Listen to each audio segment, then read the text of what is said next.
Hello and welcome to an edition of Motor Cars Enthusiasts. Right off the bat on today's show, you may remember the Lexus LFA, one of my favorite supercars over the past several years, basically because that V10 made a glorious noise coming out of the back of this machine. Well, this vehicle hasn't actually been in production for what, several years now?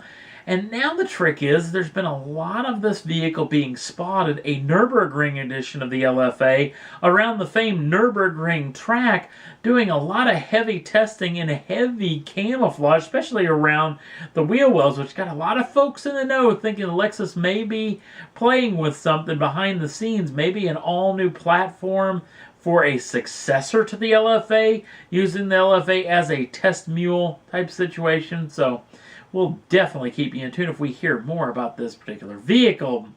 Next up on the list, another one of my favorite machines, the Ford Raptor. There's been a lot of rumors floating about over the past week or so. Apparently, a lot of folks have been seeing some inner office memos inside of the Ford Motor Company being floated about, because really, when this particular generation, the second generation of the Raptor, came out, a lot of people were hugely upset that a V8 wasn't available, even though the twin-turbocharged EcoBoost V6 made more power, more torque, and actually did 0 to 60 numbers quicker than the outgoing 6.1-liter normally aspirated V8.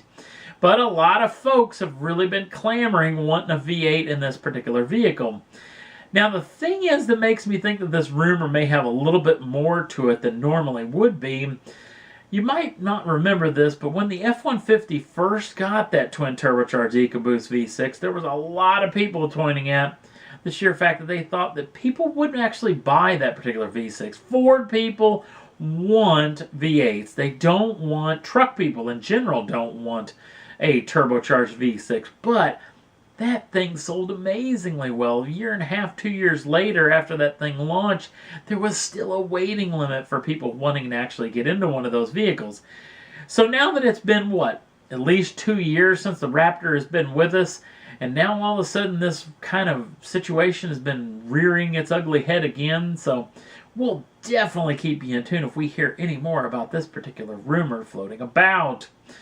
Next up on the list, Bugatti is in the news, as Bugatti has been floating around the little situation of actually building a sport utility vehicle. You know, sport utes are really where everything is at right now as far as sales are concerned.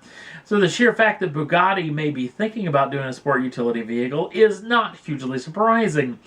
The surprising, at least to me, route is the non-performance route that they're actually going to focus on. If you're thinking about Bugatti, all it's been about is high performance over the past several years. And to think that they're going down the luxury route is very, very intriguing. Sheer fact that they may be building an entirely new engine for this new SUV and not just plugging the quad-turbocharged W16 into that particular vehicle, which probably would be a tough fit, even though wouldn't that be an interesting piece to talk about? So we'll definitely keep you in tune more about this rumor about Bugatti and their SUVs. Hopefully we'll know some more by year's end.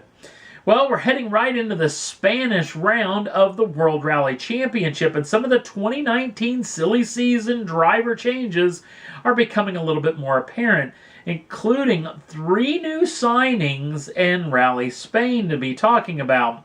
One of them involving this young man, Finnish-born driver Esa-Pekka Lappi, who came in with both feet when he came into the World Rally Championship, made a huge splash in only his 3rd rally in a Works WRC car, taking the rally victory in Rally Finland.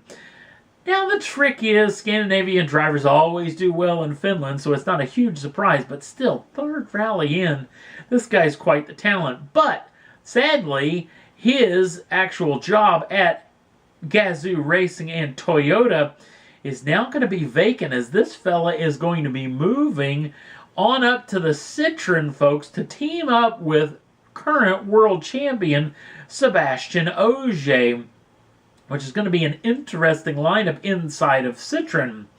And then as far as his seat is concerned, that being Esa-Pekka Lappi, apparently that rumor that I was trying to start, that I thought that this man was going to M Sport, was totally wrong, because Chris Meek will be heading over to team up with the recently signed Jari-Matti, and of course the guy who's been killing it here lately, Oit Tanak. I think Toyota's got the best lineup of drivers going into 2019. I mean, this field is stacked when it comes to Gazoo racing. So Mr. Meek has been doing a ton of test miles, really likes the way the field the Yaris has underneath them, at least as of yet, and I'm really excited to see Chris Meek get another crack at this. Now, the trick is, the bulk of the driver lineups look to be pretty secure. Obviously, M Sport is way up in the air because there's been a lot of talk, even from one Malcolm Wilson, the head of M Sport, the possibility that M Sport wouldn't even be in the World Rally Championship in 2019 unless they get some major funding. A lot of their funding is going to be leaving with outgoing world champion, that being Sebastian Ogier. So the third driver situation inside of Hyundai could be kind of interesting. They've got a pair of people that's actually been over there. The Citroen deal is pretty interesting too, because they could have 1 to 2 different drivers. Are they going to keep the services of Mads Osberg or possibly Craig Beam as well? So that'll be pretty interesting too. Also, there could be another slot at Toyota. Could they be actually looking at a deal as well? And then the whole M Sport deal could be really, really interesting to see if Malcolm Wilson gets the funding to actually take that team into the 2019 season. Fingers crossed, I hope that actually happens. So we'll have a whole lot more to talk about, as there's only, 3 rounds left of the WRC Championship, and the points race is pretty doggone tight. It's going to be really interesting in the next several rallies. And that's all there was that I thought was worth talking about for this edition of Motor Cars Enthusiast. Don't forget to like us over on the Facebook page. Links down in the show notes. Also, if you'd like to subscribe to the channel, you can do so at any time. Get the first dibs on the brand new show as soon as they come out. Thanks for watching. We'll see you again real soon.